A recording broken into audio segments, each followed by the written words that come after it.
Salut Amanda. Qu'est-ce qui a fait que tu as voulu te lancer dans une formation en habitat écologique? Quel est ton projet?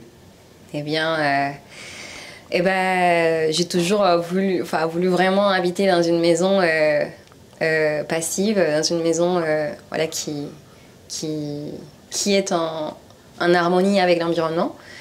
Mais vraiment, mon projet était la création d'une paillote en semi-autonomie sur le littoral du nord de la Corse. Et donc, je voulais avoir les outils pour pouvoir mettre en place des panneaux solaires, une structure bioclimatique, tout simplement.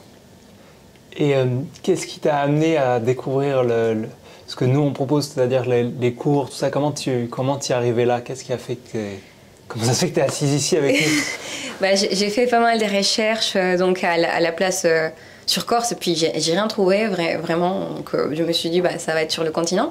Puis je suis allée voir sur internet entre autres, donc je suis tombée sur vous et j'ai eu la chance de pouvoir le financer avec une partie de la formation avec mon CPF, donc c'était super chouette.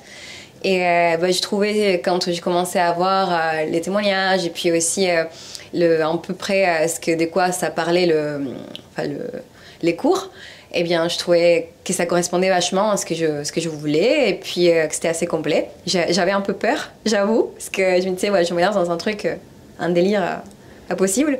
Mais finalement, c'était plus facile que je ne pensais et puis ça m'a énormément apporté. Est-ce que tu as des bases dans le monde du bâtiment? Absolument pas. Je suis avocate à la base. Et maintenant, mon but, c'est de me reconvertir au conseil juridique en environnement. Et en fait, non, aucune base. Je savais même pas de quoi ils étaient faits les murs de chez moi. Maintenant, c'est génial. J'avoue, je m'intéresse à plein de choses que je ne m'intéressais pas avant et qui sont vraiment, pour moi, aussi importants que manger ou s'habiller. C'est hyper important, en fait. Et est-ce qu'il y a un des sujets dans la formation qui t'a le plus marqué ou une personne? Oui, sans doute. Les ondes telluriques. Les ondes telluriques, oui. Oui. En fait, les nombres sacrés, les dimensions sacrées, les ondes de forme, le vortex, ça a changé ma vie.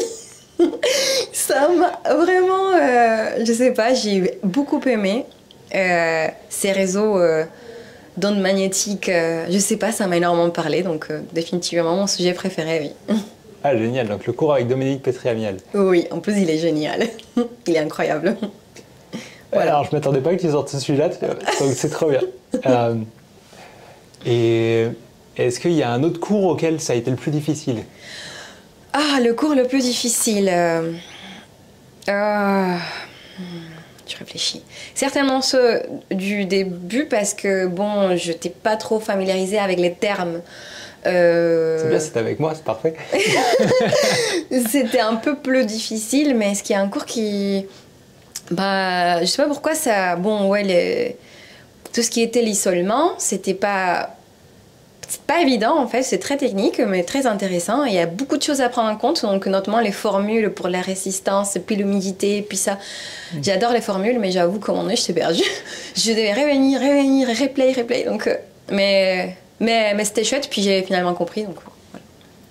Cool, tu viens d'expliquer quelque chose d'important, le replay. Le fait de pouvoir faire répéter un prof qui ne se fatigue jamais à répéter la même chose, c'est quand même assez pratique. Et le fait d'avoir à suivre la formation dans un délai un peu à partie lié à la... Est-ce que ça s'est bien déroulé pour toi? Ah, complètement. Et moi, je travaillais beaucoup, en Corse, on travaille beaucoup l'été, beaucoup moins l'hiver. Donc, je commençais l'été, parce que c'était les dates qui me convenaient. Et puis, franchement, j'ai rattrapé ce que j'ai pas pu faire l'été. J'ai rattrapé à la fin de la saison en Corse. Et puis, j'ai pu m'organiser, faire au mieux, et puis vraiment apprendre, suivre la formation d'une façon idéale, on va dire, parce que l'outil le permet quand même. Et s'il y avait quelqu'un qui regarde cette vidéo et qui hésite à se lancer, qui se pose encore des questions, qu'est-ce que tu pourrais lui dire pour l'inviter à se renseigner ou fuir à jambes? Je sais plus comment on dit. Je pense que si se pose des questions, il faut y aller. Parce que quand on se pose des questions sur ça, on est déjà sur la bonne voie en fait. Et ben, c'est une formation qui est très complète. Il n'y a pas que vraiment des sujets hyper techniques sur la construction, sur le bâtiment, les murs, isolement, etc. Oui, certes, on va apprendre ça, mais il y a aussi un concept holistique. Bah, du moins, c'est comme ça que je l'ai compris. En fait, on va voir d'autres choses aussi qui se cachent derrière, et puis on va créer quelqu'un qui est capable vraiment dans l'ensemble des choses qui font partie d'un être humain. En fait, on n'est pas que technique et connaissance. Il y a tellement d'autres choses. C'est une approche écologique d'un habitat. Donc, je pense que si vous posez la question, il faut vraiment y aller. Merci. Est-ce que tu aurais quelque chose d'autre à ajouter? Bah, merci. Ça serait tout. Merci. Cool.